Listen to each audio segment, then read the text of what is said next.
10월 19일 오늘 하나님의 말씀은 호세아 7장 말씀입니다. 13절로 16절 말씀. 화 있을진저 그들이 나를 떠나 그릇 갔음이니라. 패망할진저 그들이 내게 범죄하였음이니라. 내가 그들을 건져주려 하나 그들이 나를 거슬러 거짓을 말하고 성심으로 나를 부르지 아니하였으며 오직 침상에서 슬피 부르짖으며 곡식과 새포도주로 말미암아 모이며 나를 거역하는도다. 내가 그들 팔을 연습시켜 힘있게 하였으나 그들은 내게 대하여 악을 꾀하는도다. 그들은 돌아오나 높으신 자에게로 돌아오지 아니하니 속이는 활과 같으며 그들의 지도자들은 그 혀의 거친 말로 말미암아 칼에 엎드려지리니 이것이 애굽 땅에서 조롱거리가 되리라. 호세아 선지자는 이스라엘의 언약 백성들의 죄악성에 대해 하나님의 심판을 대언하는데 이스라엘 백성들의 형식적인 예배와 도덕성과 제사장들의 부도덕한 현실에 이어 윤리와 도덕이 철저하게 무너진 정치와 사회 전반에 걸친 죄악성을 무섭게 경고하고 있습니다. 정치와 종교는 서로 분리될 수 없는 유기적 관계이기에 종교의 타락은 사회 모든 분야의 부패를 의미하는 것입니다. 인애와 신의를 상실한 결과로 북이스라엘의 일반 백성들뿐만 아니라 왕과 관리, 재판장들의 사회 지도층 인사들은 이기적인 기득권 수호를 위해 왕위 쟁탈권을 벌이는가 하면 환락에 빠져들었고 치안을 교란하는 등의 심각한 도덕적 타락과 사회적 혼란을 불러일으켰습니다.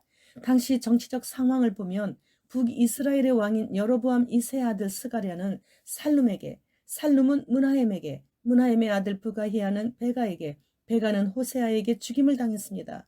여로보암 2세 사후 20여 년간 6명의 왕이 차례로 암살당한 것입니다. 이와 같이 정권을 잡기 위한 처절한 피 흘림과 쿠데타의 남발은 하나님과 맺은 언약을 전적으로 무시한 것에서 비롯되었으며 하나님께서는 온 이스라엘을 마치 강도를 대하듯이 정죄하셨습니다. 나라가 쇠퇴하는 것은 하나님을 등지고 우상과 간음한 죄의 보응이므로 왕을 갈아치워도 효력이 없고 오직 회개하여 참 하나님께로 돌아가는 길밖에 다른 길은 없는 것입니다. 하나님께서 이스라엘을 징계하신 것은 그들로 하여금 그 징계의 의미를 깨닫고 하나님께로 돌아와 축복을 받을 수 있도록 하기 위함이었습니다. 그런데 언약의 백성인 이스라엘은 즉시 깨닫고 하나님께로 돌아와 구속주이신 하나님을 의지하려고 하지 않고 오히려 하나님을 대적하는 이방의 강대국들과 동맹을 맺고 그들의 우상을 숭배하려고 했습니다. 결국 그들은 하나님을 배반하고 세상의 힘을 의지한 결과 멸망의 길을 걸어갈 수밖에 없었죠. 이스라엘은 본래 하나님께서 당신의 소유로 삼아 거룩한 제사장 나라가 되도록 하기 위해 특별히 구별하여 세운 민족이었으므로 거룩하고 성결된 삶을 살아야만 하는 거였어요. 그러나 형식적인 여호와 신앙을 가지고 다른 한편으로는 이방의 우상을 섬김으로써 이방인처럼 세속화되고 말았죠. 이제 하나님께서는 그들을 징계하셔서 이방 나라들의 조롱거리가 되게 하실 것이라고 말씀하시는 거예요. 북이스라엘은 20년간 계속 왕이 암살당해 죽었습니다. 하나님께서 허락하신 것이죠.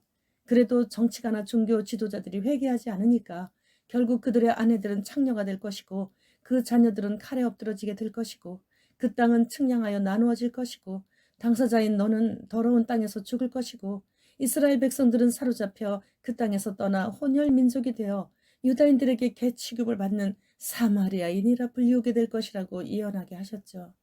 우리나라의 실정은 어떻습니까? 정치가들 서로 물고 뜯고 대통령이 되면 임기까지는 마쳐야 되는데 임기도 마치지 못하고 그냥 그렇게 탄핵받아 내려가시는 분도 계시고 이런저런 일들로 인해서 참으로 북이스라엘과 별로 다를 것이 없는 그런 정치예요. 그러니까 지금 현재 한국 정권이 북이스라엘과 무엇이 다른가요? 종교계는 또 어떻습니까? 우리나라의 우파 보수교단에서는 WEA와 WCC를 끌어들이고 좌파 목사들은 하나님, 부처님, 알라, 천지, 신명 등을 동시에 부르면서 섬기는 NCCK를 창설하여 종교를 통합하더니 서울 가는 길이 뭐 꼭 한 길뿐이니 이 길로도 갈 수 있고 저 길로도 갈 수 있고 얼마든지 서울을 갈 수 있지 어찌됐든 서울만 가면 되니까. 그래서 기독교는 예수님으로, 이슬람은 마호메트로, 불교는 석가모니로 가는 길은 달라도 목적지는 하나님이라고 하면서 모든 종교는 하나다라고 선포하며 무당을 불러 구술하고 있어요. 그래서 무슬림 사역하는 선교사님들은 현지인들에게 하나님을 알라라고 가르치고 있고 그래야 그들이 잘 이해하기 때문에 몽골도 가보니까 몽골도 하나님을 불교에서 섬기는 보르왕이라고 하더라고요. 그래서 그러면 안 되는 것이라고 그래서 몽골 제자들에게 물었습니다. 온 우주 만물의 주인을 몽골어로 무엇이라고 부르니? 그랬더니 유르등증의 애찐이래요. 그래서 그때부터 우리 교회 성도들은 하나님을 보르왕이라고 부르지 않고 온 우주 만물의 주인의 뜻인 유르등증의 애찐이라고 부르고 있습니다. 그래서 그들은 예수세 하면서 예수님을 부르고 유르등증의 애찐 하면서 하나님을 부르며 기도하고 찬양을 합니다. 송명희 시인의 소설 표가 출간되고 나서 송명희 시인이 받아서 읽어보니까 자신의 원고가 상당 부분 삭제되고 참으로 엄청난 일들을 그냥 부담 없이 임산부가 읽어도 괜찮을 정도로 자신과 한마디 상의도 없이 그렇게 고쳐진 것으로 인해서 마음이 많이 불쾌했었다고 했습니다. 책 표지에는 분명 심약한 사람은 읽지 마십시오 라고 적혀 있을 정도로 가슴이 덜컥덜컥 할 정도의 사건들을 그렇게 많이 교정을 한 것이죠. 그런데 책의 내용에는 임산부가 읽어도 별로 충격적인 내용 없어요. 북한이 여의도로 미사일 한 발을 날려보내서 생지옥 같은 환경이 어느 정도 복구가 되어서 안정이 되어지고 5G가 아닌 6G가 출시되어서 더 빨라지고 전자기술은 전보다 더 뛰어나고 그리고 나서 바로 안전칩이 출시가 되어서 타투나 주사를 통해 급속도로 빠르게 사람들의 몸에 이식되기 시작하게 된다는 그런 내용이에요. 10월 15일에 카카오톡이 움직이지 않았어요. 그리고 다음 메일도 아직도 복구가 안 되어서 많은 불평과 손실을 입히고 있습니다. 10월 15일 그날 인천에서는 더러운 퀴어 짓을 했죠. 인천에서 더러운 퀴어 행사에 카톡에서 공식적으로 첫 후원을 시작했습니다. 동성애자들에게. 그리고 화제가 났어요. 북한의 지령을 받은 남한에 있는 간첩들이 이제 드디어 후방을 교란시키기 시작했습니다. 지금은 전쟁 중입니다.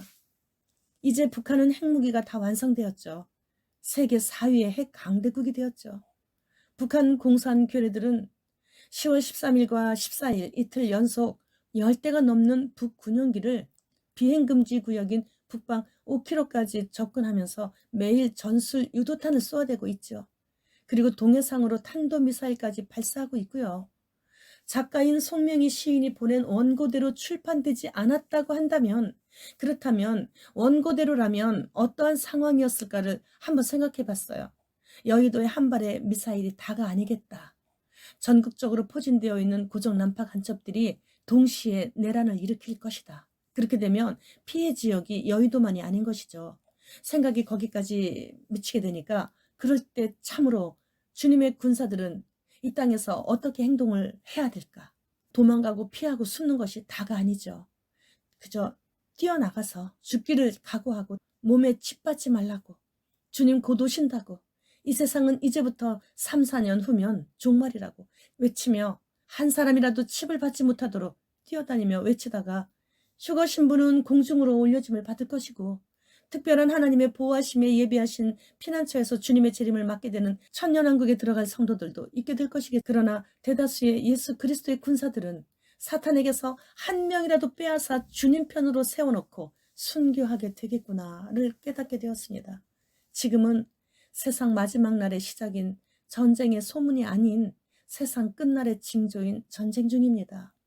인재양이 뭐가 그렇게 중요해요? 나팔재앙이 언제냐고 뭐가 그렇게 중요해요?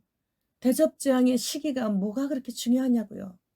또다시 더 무서운 전염병을 퍼지게 할 거라는 딥스들의 그 엄포가 뭐가 그렇게 중요합니까? 다시 퍼질 감염병에 우리는 어떻게 대처해야 하는가? 거기에 온 신경을 쏟는 것이 아니라 이제는 그의 나라와 그의 의를 구하면서 더욱더 거룩하게, 더욱더 경건하게 천국을 침노하는 삶을 살도록 회개에 최선을 다해야 되는 때입니다.